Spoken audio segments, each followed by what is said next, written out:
You're watching BCTV. We're all about Brantford.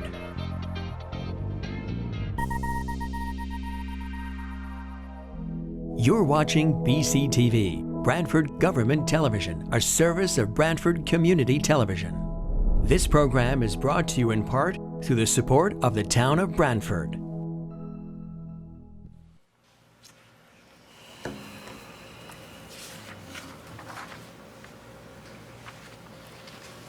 Okay, we're going to open up the meeting. Town of Brantford Board of Finance, regular monthly meeting, February 24th, 2020.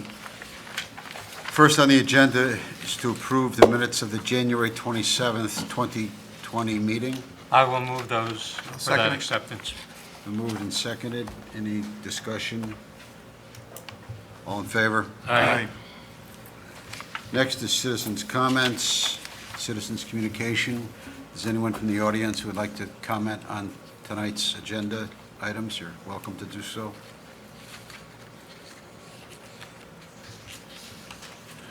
With no takers, I will go to item number 3 to hear a presentation from GYL Financial Synergies and Hightower Advisors with regards to the performance of the town's police pension plan for the quarter ended December 31st, 2019, and if necessary, rebalance the portfolio. We'll also hear similar report with regards to the fire incentive plan and also the other post-employment benefits, OPEB plan as well. Good evening, gentlemen. Gentlemen. Good evening. So as you said, Joe, we're here to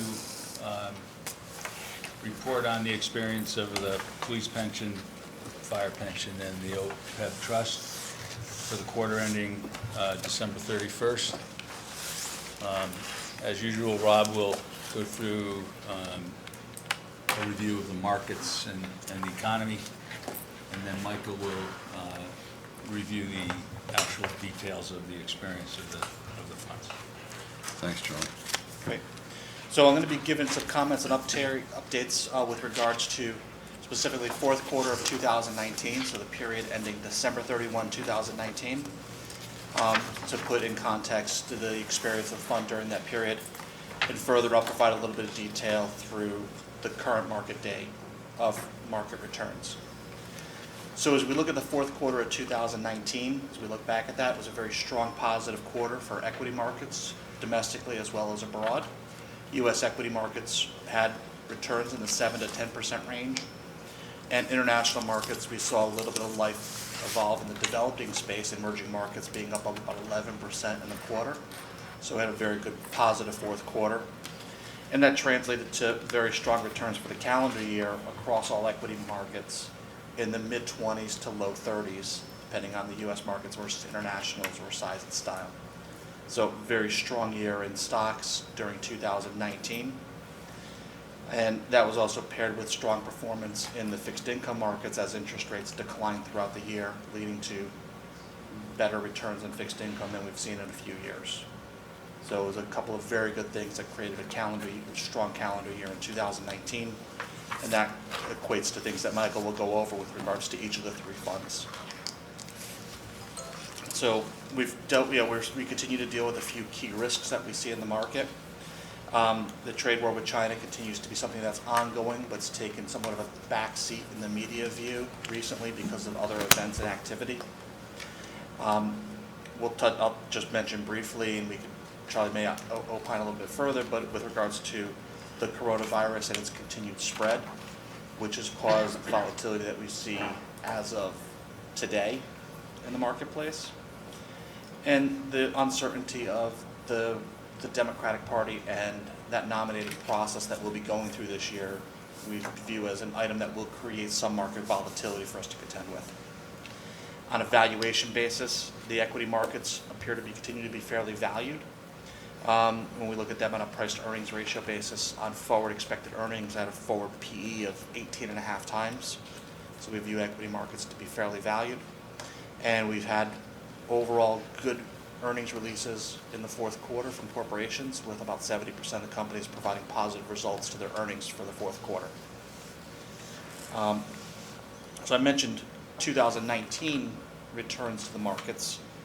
To put it in perspective, year to date, we've had a big pickup in volatility, very specifically today, as well as Friday. So most recent two business days, we've had a downdraft in the markets. Today, the market was down about 3.5%, and Friday, the market was down about 1%. And that has arguably erased the prior returns that the market had for the calendar year to date for January, February. So when you look at the S&P 500 as of close of business today, it was negative 0.1% in return.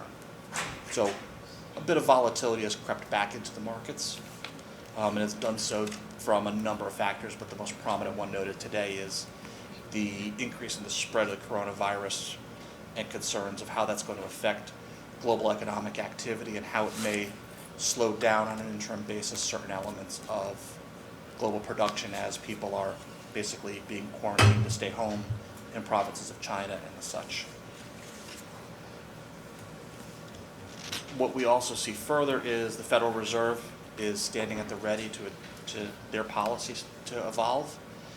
Last year, we had the Federal Reserve reduce interest rates 3 times, bringing the Fed funds overnight rate down to 1.75% as a stimulating mechanism. The expectations that we're seeing, and we're seeing start to grow, is that the Fed will decrease rates possibly in either March or April, apologies. And that's when you see that, you're also seeing that you see that indicating in the marketplace. We're also seeing that driven by a strong demand for longer dated U.S. Treasury securities in the market, because we're still seeing an environment with globally about $14 trillion of sovereign debt that's yielding negative returns. So when we have an environment with increased volatility, a lot of money is pouring into U.S. Treasuries. It's creating multiple types of dislocations, and we saw the 10-year Treasury down to 1.38% today, compared to the overnight lending rate at 1.75 and the 90-day T-bill rate at 1.52. So you kind of visually see that lower interest rate kind of structure, that negative, that inverted curve that exists. So that's something that we pay close attention to and what that means, but it's still, we're not seeing an inverted curve by the textbook definition where they view the difference between the 2-year and the 10-year Treasury. That still is at a positive slope, albeit the same level, about the same level it was a year ago today, at roughly 14 basis points. So that relationship is still fairly constant. And Europe continues to try to struggle their way back. So, but we see some signs of improvement, which may get a little bit pushed back because of the events of this growing, virus concern. So with that, I'm going to let Michael jump into the experience of the fund, and we'll start with the police pension. Michael? Okay, great. Thank you, Rob. So if everyone could please turn their booklet to tab 1, page 20. And we'll start with the 35,000-foot view of the police pension.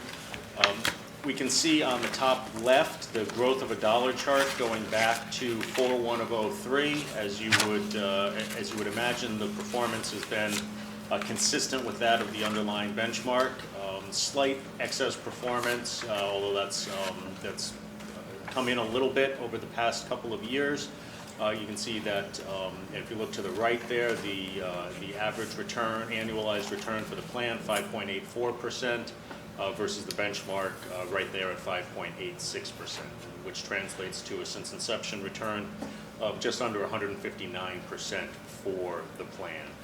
That has come with a volatility quotient about 9% less than that of the underlying benchmark, as indicated by the portfolio beta. You can see 0.91. And most of that volatility reduction has really come in terms of downside protection, although we have given up a little bit on the upside owing to the slightly more conservative nature of the plan. You can see the downside deviation significantly less than that than the upside give up. All of that translates to a positive alpha or value added. You can see a few rows beneath there. In dollars and cents, what all this means is, as Rob alluded to, certainly was a good year in the markets. And if you look down to the 1-year column at the bottom of page 20, You'll see we started the year at $22.665 million. During the year, there were approximately $817,000 in net contributions and $3.8 million in earnings, bringing us to the $27,287,000 as of 12/31. Since inception, you can see the value of to the bottom right. The value started at $8.3 million back on 4/1/03. Since that time, there's been approximately $2.3 million in net inflows and $16.65 million in earnings. So turning back a couple of pages, if we can please, to page 16, we'll take a look at the performance of the different sleeves of the police pension. Starting in the dark blue line at the top, you can see the market value is discussed at $22.287 million at the end of the year. For the quarter, the return was 4.33%, and for 2019, the return at 16.67%. A little bit of underperformance. You can see about 60 basis points relative to the benchmark, owing primarily to two factors. One, the slightly more conservative tilt of the fixed income portfolio, which does not own BBB bonds, as well as the excess cash. Although the excess cash has at this point more or less been depleted. You may recall that towards the beginning of the year, there is an overweight to cash to essentially keep the money set aside for the monthly benefit payments for the majority of the year. Absolute returns in all asset classes were positive. You can see equities returned 23.5%. Last year, the core fixed income returned just shy of 8.2%, and then high yield fixed income returned just shy of 14.2% for the trailing 1 year. As Rob alluded to, since the end of the year, the market had been positive, and over the past 2 days, essentially gave all of that back. The fixed income markets continue to be positive for the year. That's one of the benefits of the risk-off trade, as they say, and especially with the more conservative fixed income allocation that the plan has, that has helped that, relatively speaking. But as of the close Friday, we saw that we're slightly overweight in equities, a little bit underweight in fixed income, and underweight in cash. That's illustrated on the rebalancing sheet that you all have in front of you. And so we had a conference call with the finance director late last week to discuss this, and the recommendation is that we do rebalance the portfolio this evening, really for two reasons. One, to take some of those gains from the equity markets and reallocate them, and two, to raise cash for benefit payments until the next contemplated contribution in July. So it'll be the action item we respectfully request for the police pension is to do a rebalance consistent with the spreadsheet you have in front of you. So that's, even after today's markets, this is still an appropriate change? Yes, I mean, if we were down about 3 to 3.5% today, if we just do some rough math, of course, we've given up some of these overweights in equities will have been erased, but we'll still be slightly overweight in equity, and regardless, we do need to raise cash for benefit payments. So even though the numbers are a little bit different, we would continue to recommend the same action. And also, you don't know for sure, but this isn't going to go away in the next day or couple days. So we don't want to be coming to you and saying We should have, we're but we down didn't. 10%. Got it. If the virus continues to spread, so pretty much 1% of the decline could be attributed to the Bernie Sanders results in Nevada, because that's what the futures market was telling us over the weekend, and the remainder is the fear of the coronavirus and the disruption that it is and can continue to create with the global economies. Okay. Somebody want, while we're here, somebody want to move? I'll make the motion? recommendation. Let's- Can I just ask Michael, let's see, the recommendation is to raise about $500,000 in cash? Yes, correct. Okay, is there a need for that? Well, it's, Yeah, yes. Okay, Short answer, okay, short yeah, answer just, is yes, because, or is that a future need? well, It's a future Both. need. well, it's both. I mean, you say you have next month and then the 3 months after that, so, Okay. and so it makes sense because we know we're gonna be spending this in a short period of time. Now, short could be a relative term, but I mean, I think 4 months is a fair statement of being short. Okay. And then the contributions will come in July, and then that'll short the cash again. So- Fine, okay. Right, so Charlie, to further expand on it, we have the month of March covered inside of the account, and then it's really going forward for April, May, and June. That we want to make sure is covered without any disruption, and we don't want to be a distressed seller. Okay. So do you want to second that motion? You sure, is there a motion on? There was. Oh, I made it. Sure, I'll second it. Sure.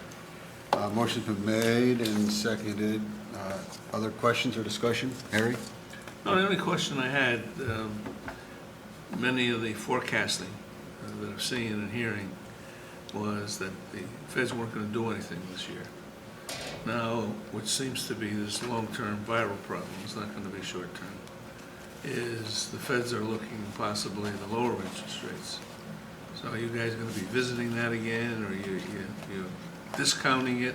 Or what's your flavor on Yeah, that particular issue? it's a great question, and and this, of course, gets to part of the reason why the Fed always, hedges their comments, or really anyone else should hedge their comments, because there's always the potential for extraneous events. We continue to monitor it closely. I think really a lot of it's it'll be borne out in the details as to Yeah. exactly how significant this coronavirus can be for the global economy.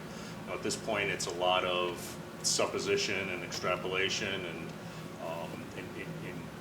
sort of headlines. Yeah. So I think the belief or the consensus right now is anyway that this will likely put some downward pressure, almost certainly put downward pressure on Chinese GDP, but that it will likely be a temporary phenomenon. So I think the risk is really that this proves to be the quote-unquote pandemic that occasionally we worry about every several years, and historically has not come to pass. If something like that should happen, then that would certainly necessitate much more vigorous action. But at this point, the consensus opinion is that we'll probably work through this. It will cause a temporary slowdown. Governments, whether it be the Chinese government or the U.S. government, certainly stand at the ready to provide stimulus if necessary. So we'll continue to monitor the situation, and if our opinions change, we'll certainly bring it to you. Well, the markets historically like Tuesdays for a downturn, so maybe they got confused this week. They must have, right? Let's hope so. Yeah, I hope so, that's right. Well, keep in mind that we're also coming from a stretched market. The market was up, quite a bit, and was really kind of pushing the high measure of valuation. So could have been any excuse for the market decline. Yeah. We hear on TV from people who are not virologists but are journalists that the coronavirus caused it, or Bernie Sanders' win in Nevada caused it. The fact of the matter is that there were more sellers than buyers, and that's why the market came down. So we need to, obviously, there's a relation to this coronavirus and the market decline, but it's not a perfectly positive correlation. There's all kinds of things at work. Thank you. Thanks, Charlie. Okay, other discussion? All in favor? Aye. Aye. All right, you got your rebalance there, Mr. Finch and Mr. Mike. Okay, great. Feel good now, right? Onward to the fire. Okay, so the fire is tab 3.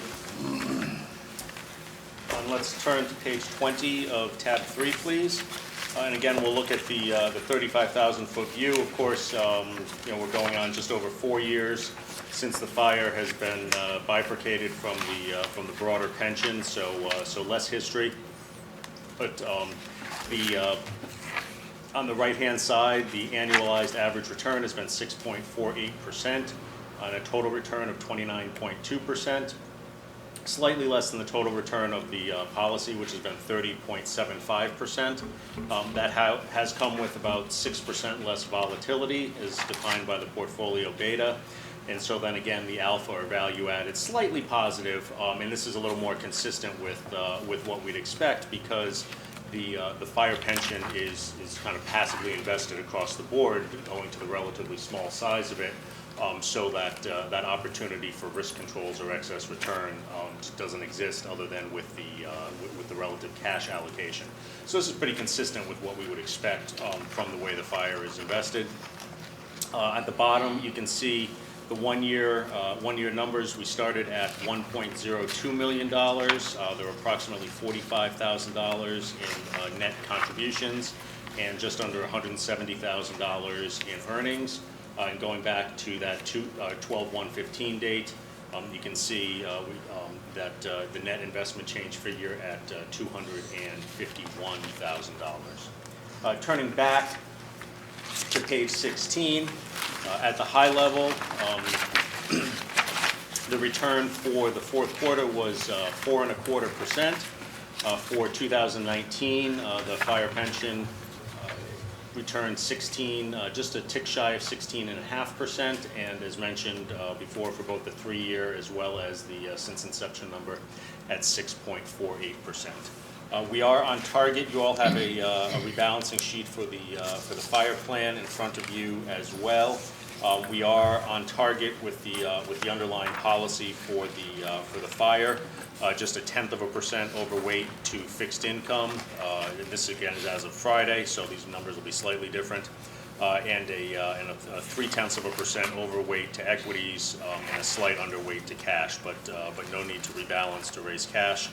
So we do not recommend any further action with regards to the fire pension. Okay. Okay. Okay. And then lastly, the OPEB. And let's look at the same figures. So if we turn to the OPEB report, page 21.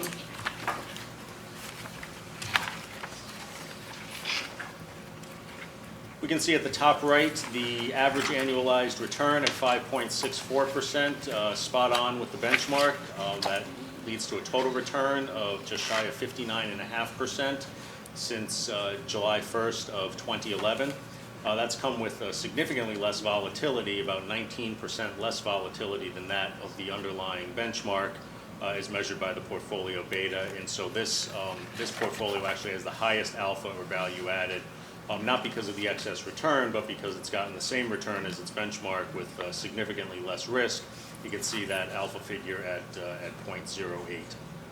In dollars and cents for the trailing 1 year, the OPEB started the year at $15,787,000.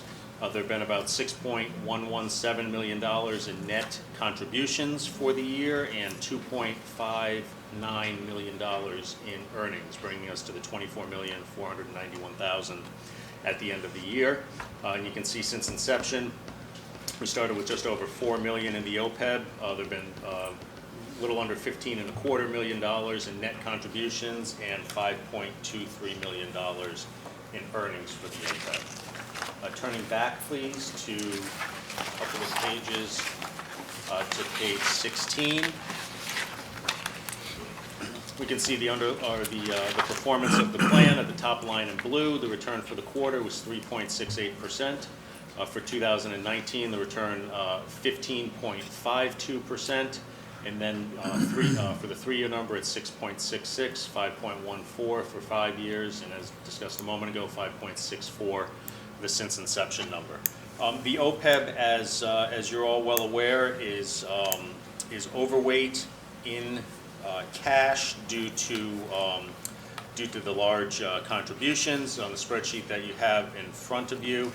with the We didn't distribute that you much. didn't pass Because that we out. were I'm sorry. rebalancing, Okay. so I didn't pass them out. My apologies. Yeah. We're at about 23% in cash versus a target of 2%. Again, this is a conversation we had with the finance director.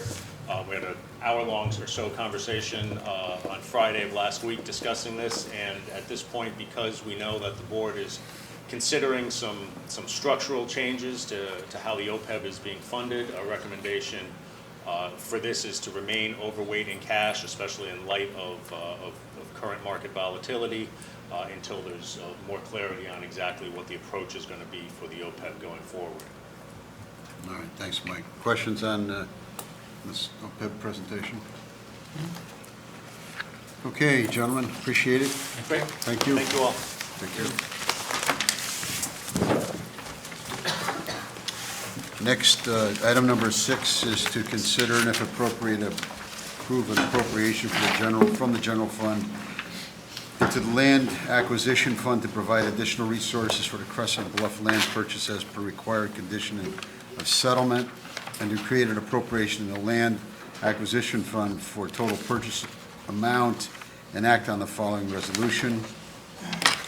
I'll read these, 2 transfers from contingency, 25,000, transfer into, transfer out land acquisition, 25,000, and correspondingly in the land acquisition fund, transfer in of 25,000, and a increase of fund balance, transfer 175,000, and the corresponding authorization to spend money of land acquisition, the expense account of 200,000. With the authorization resolved that the Board of Finance recommends to the RTM an appropriation of 200,000 in land acquisition fund, in the land acquisition fund. This appropriation will be funded through an appropriation from fund balance and transfers from the general fund. And welcome, Okay. Jamie. Joined today with Attorney Ted O'Hanlon, who is the attorney who represented the town of Branford in this matter. Just give a brief overview, and then I'll have Ted explain any terms, and we'll be happy to answer any questions. Basically, this is putting the longstanding Crescent Bluff issue to bed. We would acquire the paved portion of Crescent Bluff from Pine Orchard Road to the end of the cul-de-sac. And that's the full width of the right-of-way, which is approximately 40 feet wide.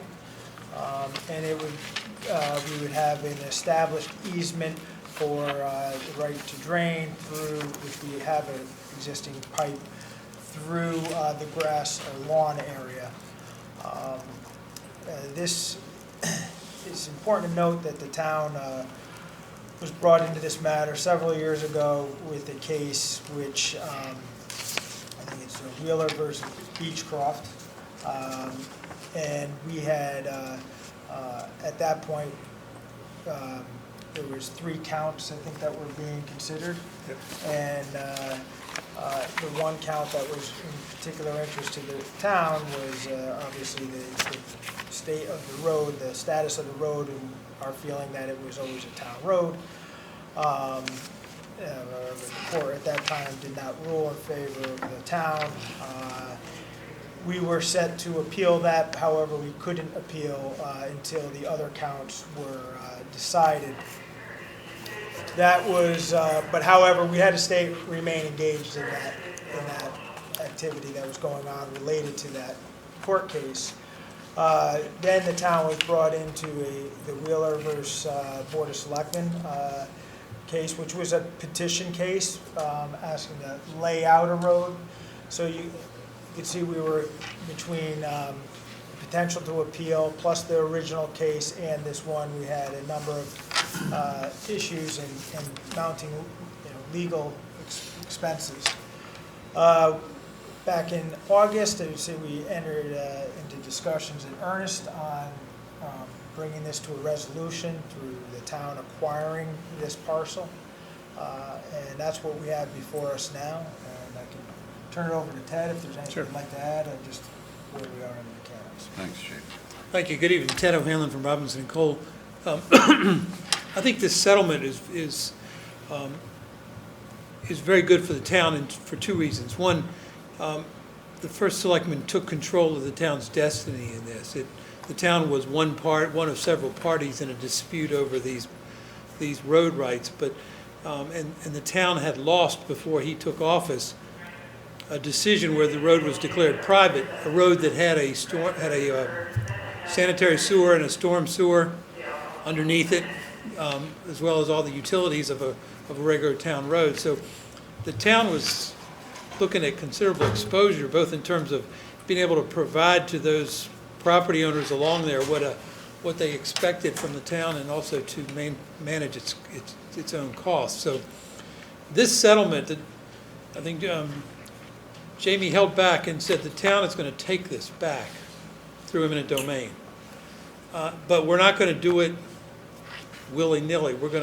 And he herded the property owners into their own settlement. And then the town came in and purchased the road voluntarily through negotiations with the owners. So it really was a managing the risk of the town down to the lowest acceptable level I think you could possibly reach. There were appraisals here which would have come to play in either of the two litigations over the taking, between $100,000, which is what the town looked at the value of the road, and $600,000. That's a significant swing. And particularly when you don't have control of those decisions, you've got to figure, you don't know where it's going to wind up. $200,000, we wound it down at the low end of that. And when you count also the time involved and the attorney's fees that were going to be incurred in just managing these three cases out to a conclusion, I think the town has come out with a deal here that, one, put the entire dispute to rest for the entire town, but it it eliminated the risk of losing. It eliminated the risk of paying more than a fair price. It eliminated a risk of having to take more than what you wanted. I mean, I've got a map here that shows what the settlement involved, and as Jamie described, here's the road from Pine Orchard, and here's the sound. What the town has bought is the road and the right-of-way on it for 10 feet on either side of the road, nothing more. And it has confirmed a storm drain easement over the lawn. That's the only interest in the lawn. But what we did was all the neighbors, the private resolution over access to the water is in the same area. So it really is, it's a win for everybody. But there was a substantial risk of the private, the citizen panel requiring the town to buy more than it wanted. There was a substantial risk of the judge trial referees, if we went to a taking, of finding a value that was far more than what was negotiated. And so the last 3 weeks were very busy, but it eliminated all of that risk down to a single $200,000. And the easement. As I said, it encouraged the settlement of the private dispute. We would not get involved until the neighbors reported a complete resolution. So 10 years of litigation and the complex litigation docket in Hartford came to a stop. The hearings that were going on in this room that would have gone on until the end of this next month, and I don't know where it would have wound up because it's a statute that's only been used, it hasn't been used but twice in the last 100 years. So again, I think it was a real win for the town.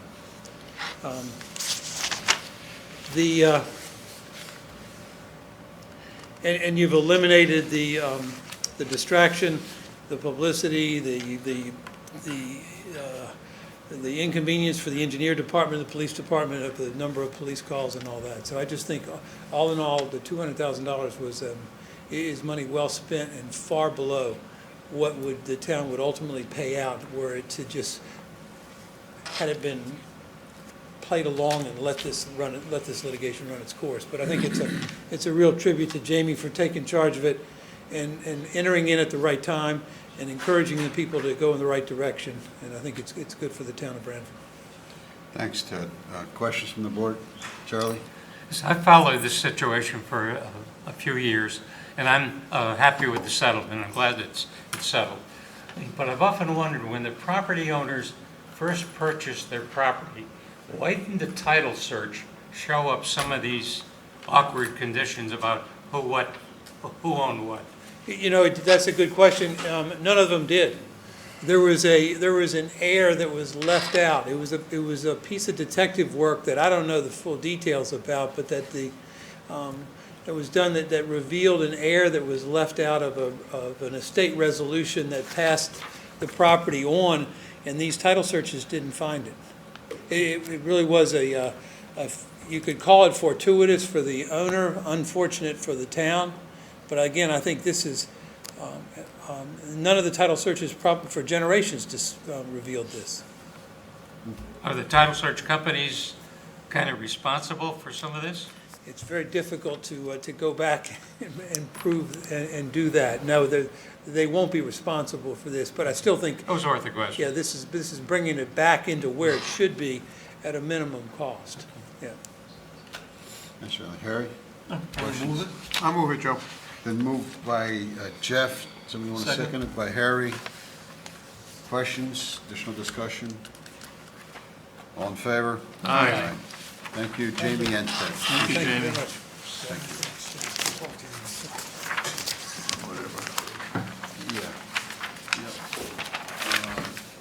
Item number 7 is to consider and if appropriate, approve a request from the Human Services Director for the following budget transfer from other purchase services, $33,620, into seasonal part-time, $33,620. And secondly, from other purchase services, $4,000, into furniture and fixtures, $4,000. Welcome, Peter.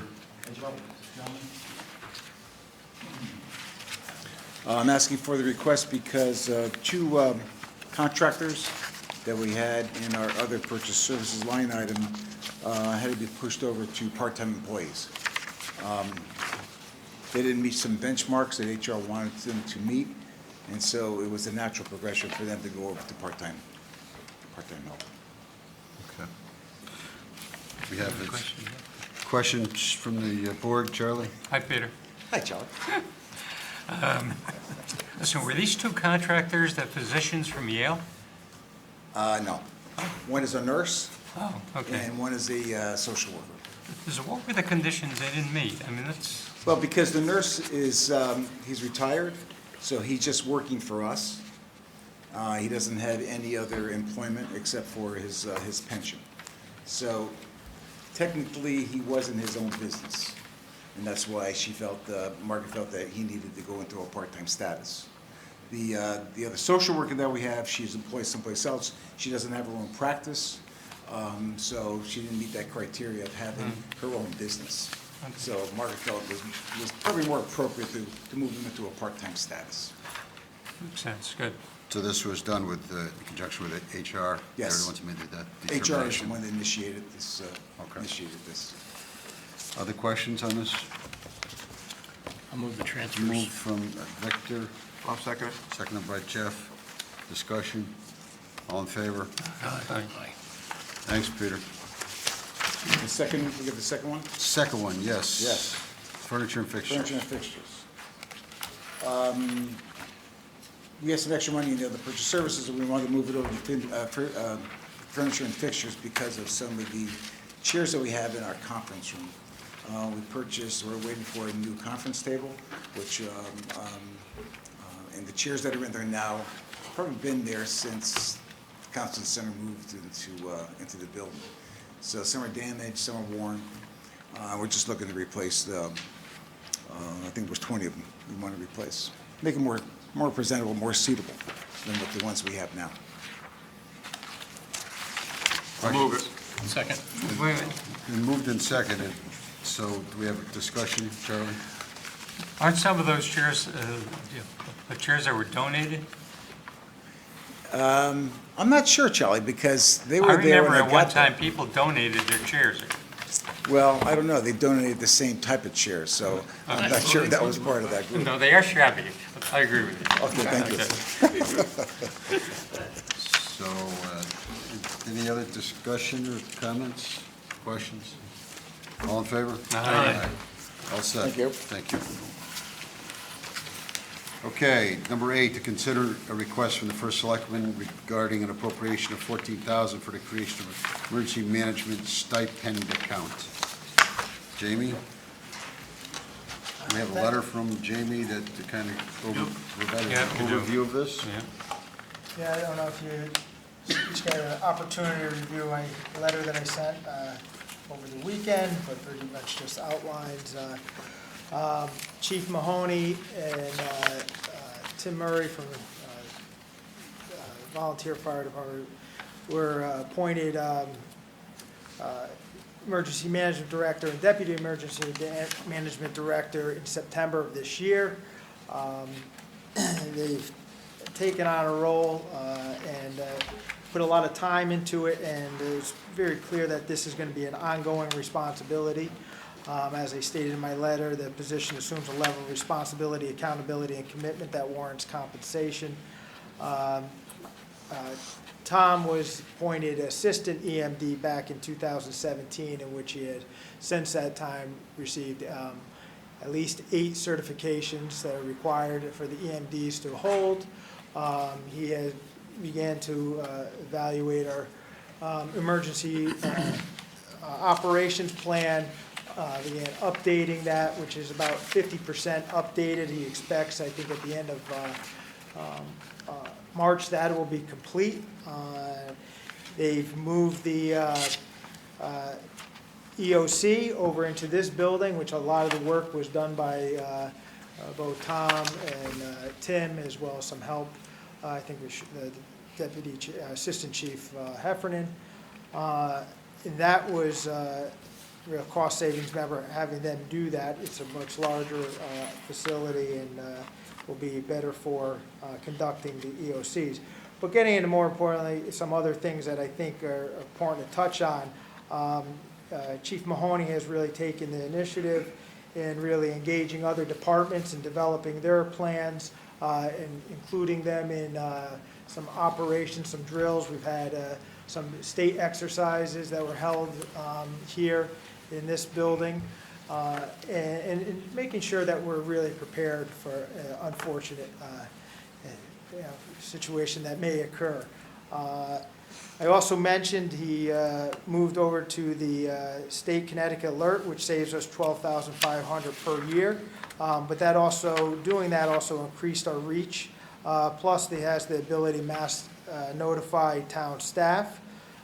He's applied for 3 emergency management EMPG grants, 17, 18, and 19. 17 has been approved, that's about $14,000, and 18 and 19 are in process. We haven't officially heard, however, there's a high probability that those will be approved as well. So, you know, with that, I just think this is an important position that needs to be, that ought to be compensated for the amount of responsibility and time that it entails. Questions on this? Move it. Question. Question. What's an EOC? Emergency Operations Center. So previously, that was over at the PD, within the captain's office. It was very small. Now that's, if you go into the commissioner's room, it's a larger room, because you're going to bring in quite a few people when you have to open up your EOC, you open up certain storm events, you know, you invite, you have staff in there, some liaisons to Eversource, the state. Right, so you need a larger Yeah. setting. Right, thanks.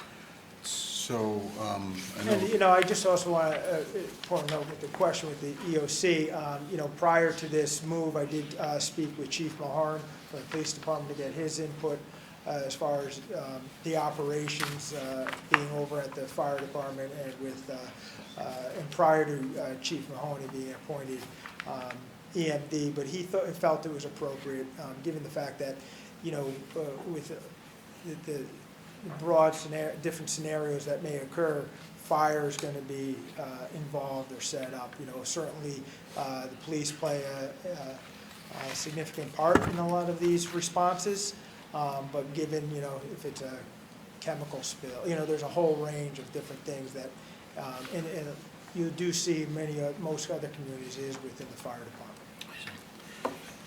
So, the chief, these folks are exempt employees. Yeah. So, and so this is actually in addition to additional hours and time Yeah, commitment I above and think- beyond their job descriptions that they're doing now. Correct. Right. And,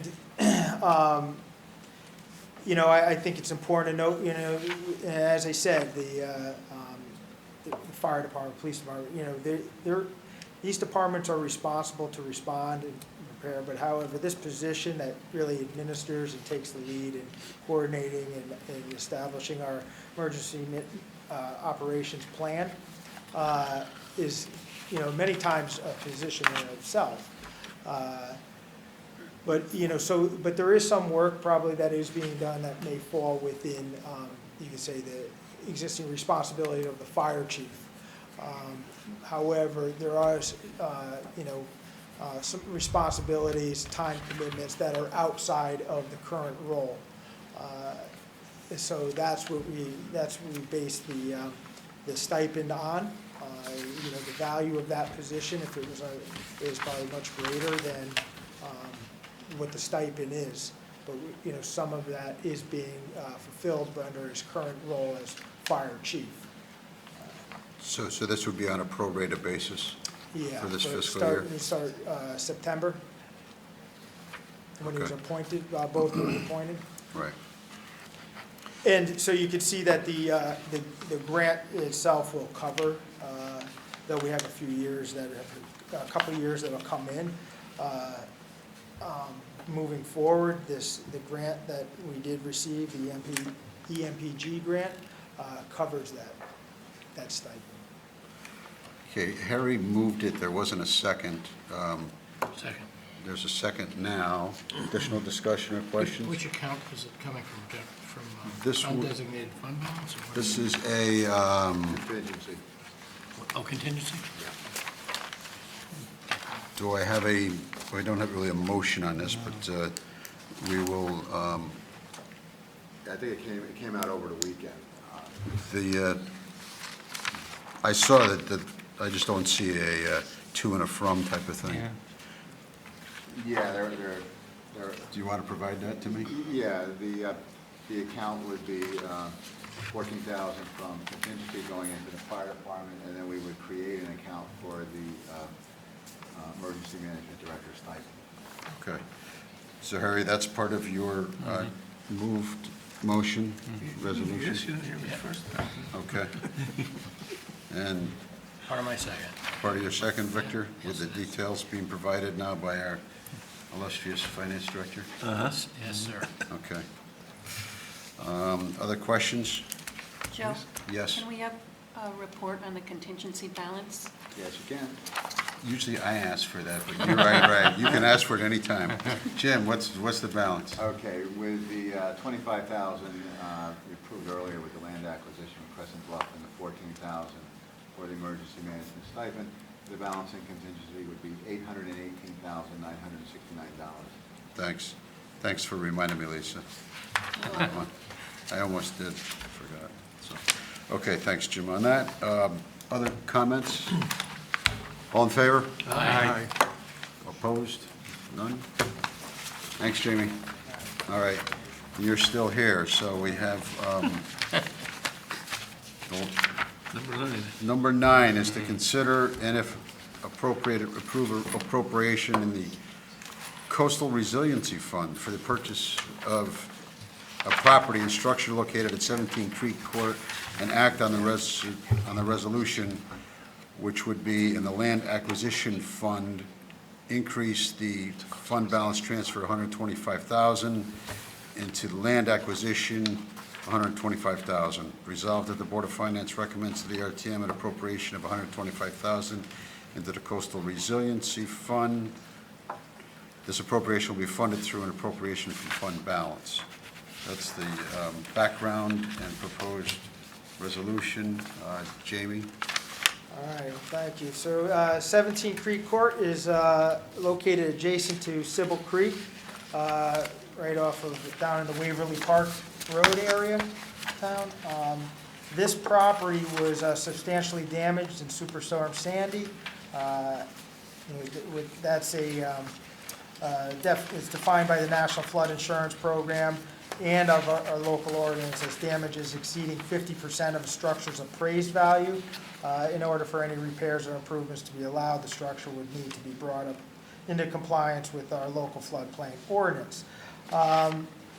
It was stated in our coastal resiliency plan, as well as our 2018 plan of conservation and development, that land acquisitions of such properties is an appropriate measure to achieve our resiliency. In particular, this area itself was identified within the coastal resiliency plan.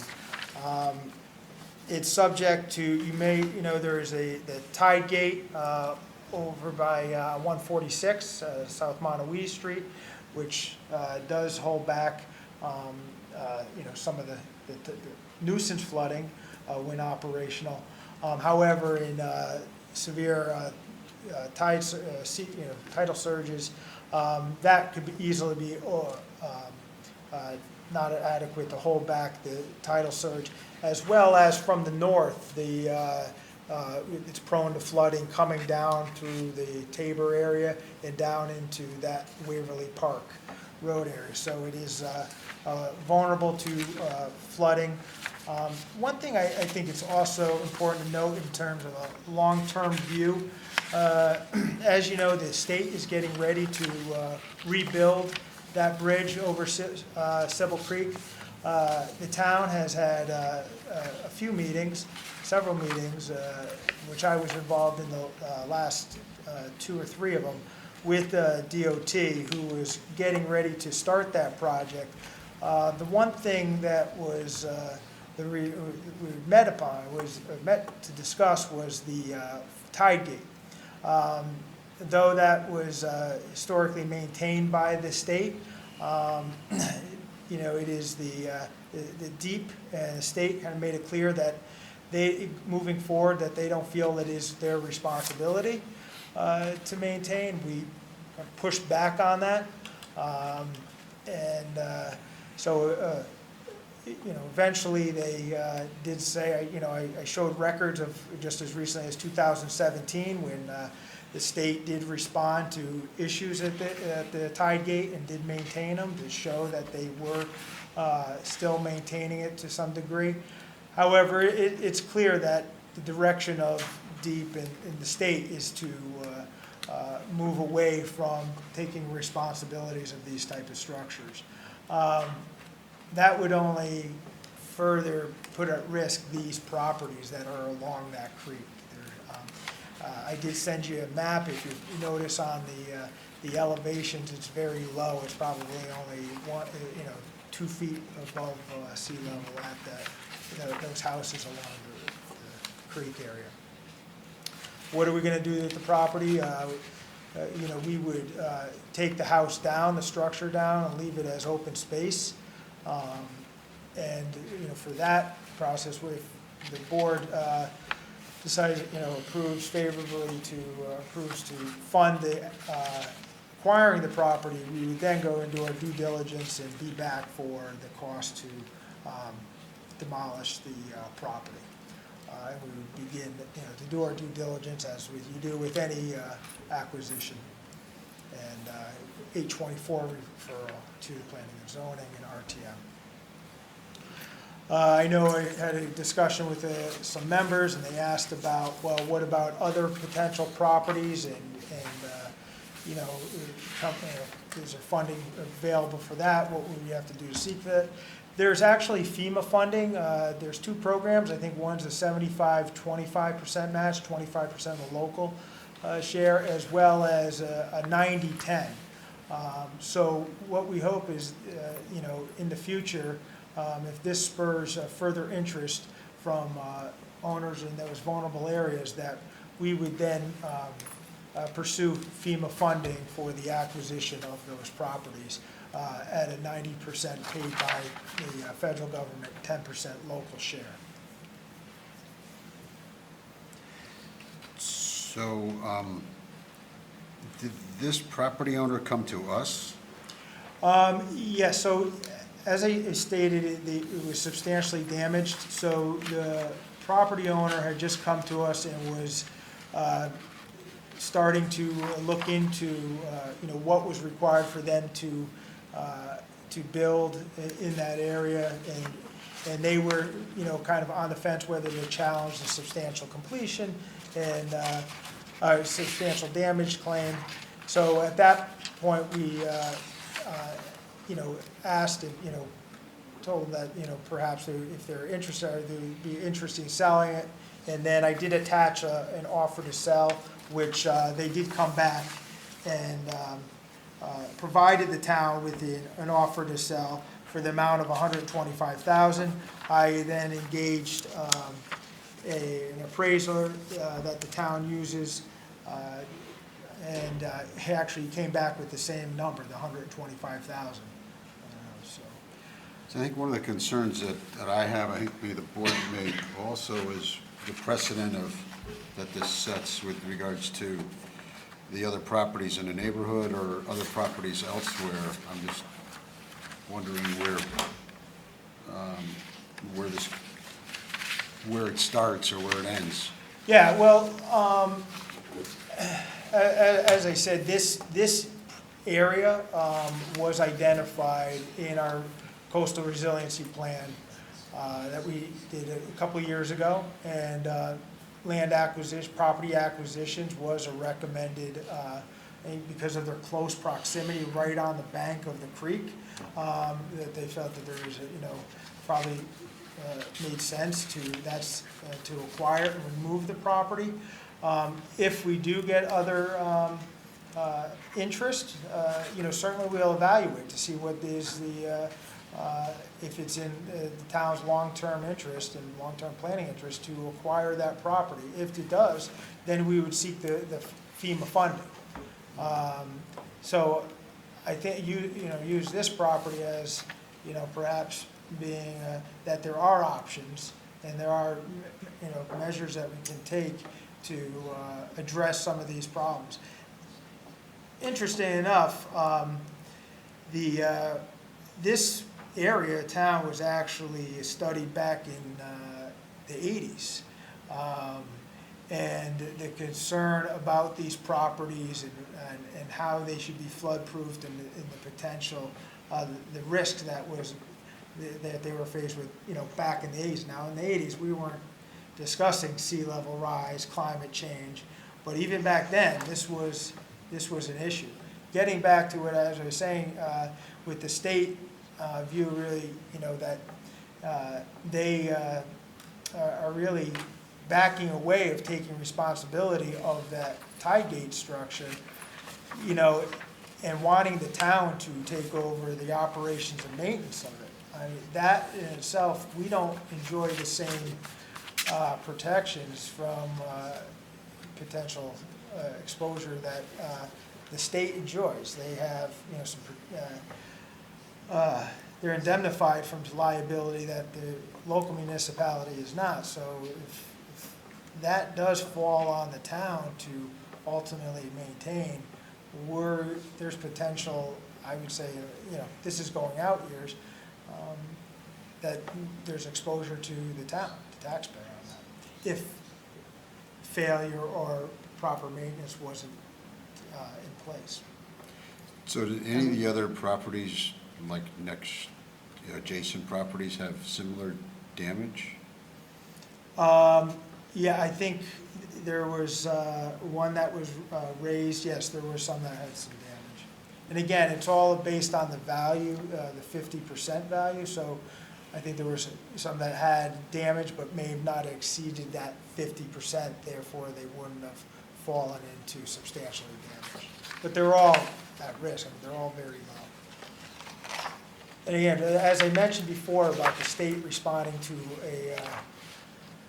back a couple of years ago when one of the tide gates that's there fell off the hinge and and so it was just open. I mean, there was flooding right up into some of those homes, right, you know, and that wasn't a storm event, that was just normal tidal flow.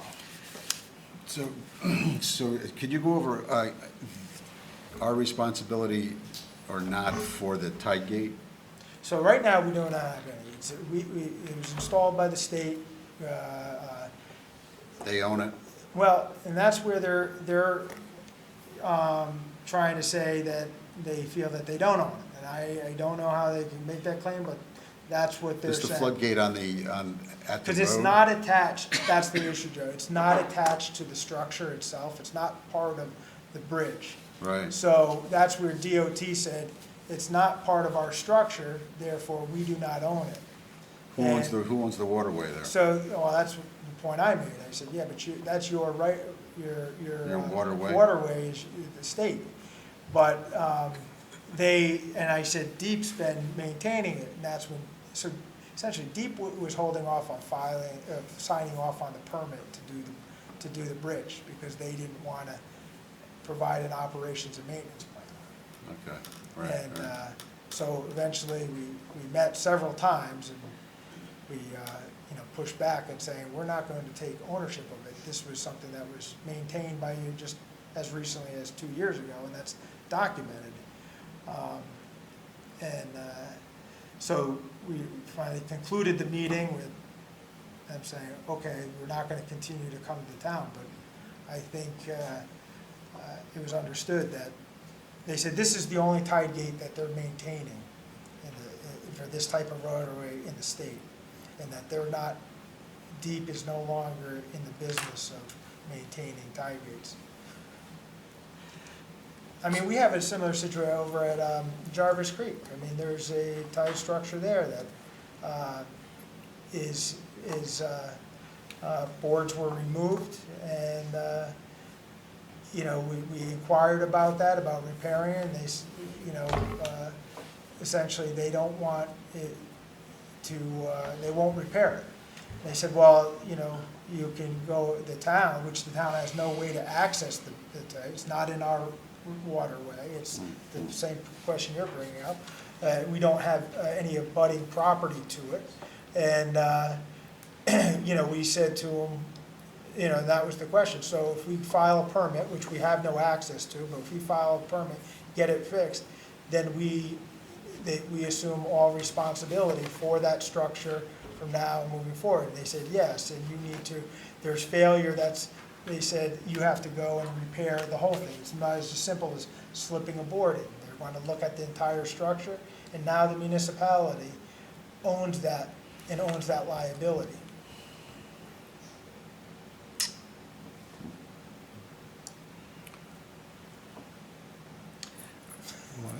Charlie? So you and I had the same discussion about setting the precedent, and I'm not even sure it's going to get through all the other commissions in town, but let's assume it does, though we would have something set up that would kind of divert the homeowner first to seek the FEMA reimbursement of 90/10 or 70/25. Yeah, and the reason why we missed this year's funding round, so that's why we didn't, if this was a few months ago, we would have maybe been in a position where we could apply for it this year. However, we had this opportunity with this property. The owner has submitted the offer to sell, to hold it for 90 days. We're in a position, because we established the Coastal Resiliency Fund, which has adequate funding to support this purchase, and that's why we brought it forward today. But moving forward, we would, try to time it so we can get in a routine where we would apply for first evaluate if a property it makes sense for the town to acquire, if it's in the town's interest to acquire that property, in the public's interest, and if so, then we would go pursue funding sources. So not to put you on the spot, but so what's the public interest in this one? Well, this is an area that is subject to flooding, which, again, going down there to respond to in an event where now you have and again, this is just one property, but I think there's eventually, we wouldn't just hopefully have this one property, but these are the types of properties that ought to be removed. They shouldn't have been built, they shouldn't have been, at least for full-time residents, and they put, there's a public health risk, you could argue, there's a safety risk to the first responders who have to get down there to respond to these areas. Another part of coastal resiliency is essentially reestablishing the marsh, which, when you remove a property that's right on the edge, it then gives you an opportunity to take resiliency measures to protect the properties behind that. So right now, these properties, as you can see in the map, are right on the bank of the creek. So there's really no options to protect those properties. But if we were to eventually acquire along the creek bank, now there's other things that you could do to protect the upland properties that don't have those protections right now. So this was all part of your grand scheme of the Coastal Resiliency Fund? Grand scheme. Yeah, the short answer would be yes, and actually, when we were developing this, the draft legislation, we had land acquisition in there as a use, because the Coastal Resiliency Plan, as Jamie mentioned, from 2016, and as other plans, they talked about property acquisition as a strategy. And, so we thought it was another, we want to make sure that that permitted use was in the statute for these type of opportunities. Thanks, Jim. And this is, I think when you set it up, you said we had talked about a 15%. Yeah, it was somewhat of Expenditure. a soft target. That was based on a modeling that was presented at the time, where we were looking at if we had the investment flexibility, and we earned, I think at the time, we used like a 6% rate of return, and then we contributed to it on an annual basis, and make sure we didn't deplete it. So if we were taking out roughly about 15% a year, that, the fund would still continue to grow, and yet we would be able to do a substantial amount of projects and still have the fund continue to grow. So that was kind of how we looked at it. If we, we can model it a little bit differently. If you took more than 15%, it would certainly, you wouldn't have the same type of returns. If you look at where we ended fiscal 19, the balance was essentially the $1 million that you approved last January, plus there was some, dollars in interest that were earned. The current year budget adds another $300,000 to that, so you can see, more is going in than it's coming out, and then in the near future, we'll probably engage with our investment folks to look at, setting up the investment mechanism as well. So that's the long answer, but the short answer is yes, this was a anticipated use of the Coastal Resiliency Fund. Thanks, Jim. Yep. Charlie, you got questions? Yeah, I think it's a good opportunity for the town to kind of test out this theory of coastal resiliency. It's pending the approval of all the other commissions in the town, which I'm not sure that it will get through, but assuming it does, it's a fair price. It's been, opportunity came to us unexpectedly, I think, as I understand it. So the timing is right. It's not a big expense. We can find out how FEMA grants work as time goes on. So I think it's worth it. So is that in the form of a motion? Well, and I wanted to hear if anybody else has any thoughts on this thing. Okay. I'll second it, if it's at Okay. your motion. So I'll make the motion. Okay. Please accept it. Charlie made the motion on this to authorize the $125,000, and Victor seconded it. Yes. Additional discussion? Harry? You're good? Jeff? I just have one question. So Jamie, number 17 is unoccupied, is that correct? Yes. So like 13, and that's an occupied residence? Yeah. One was raised, is that correct? I believe one was, In 21, there's nothing on it except it looks like a shed? yes. Okay. Yeah, I don't think there's anything on. 13 is raised, you said? I'm not sure which one is, I'd have to go back and look at another look at. But I know one of them, a house down there had been raised,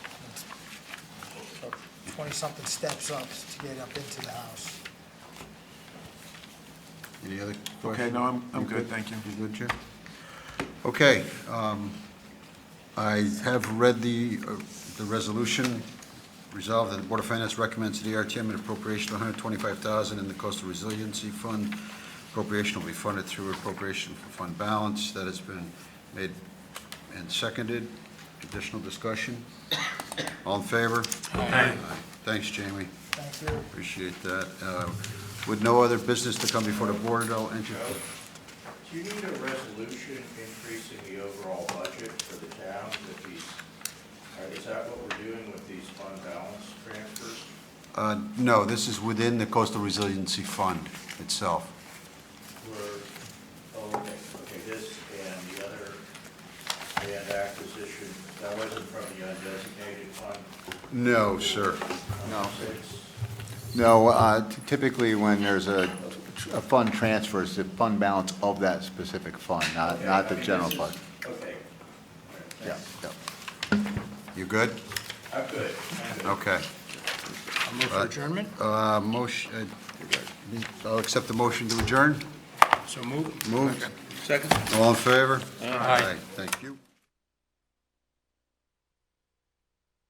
This program was brought to you in part through the support of the Town of Brantford.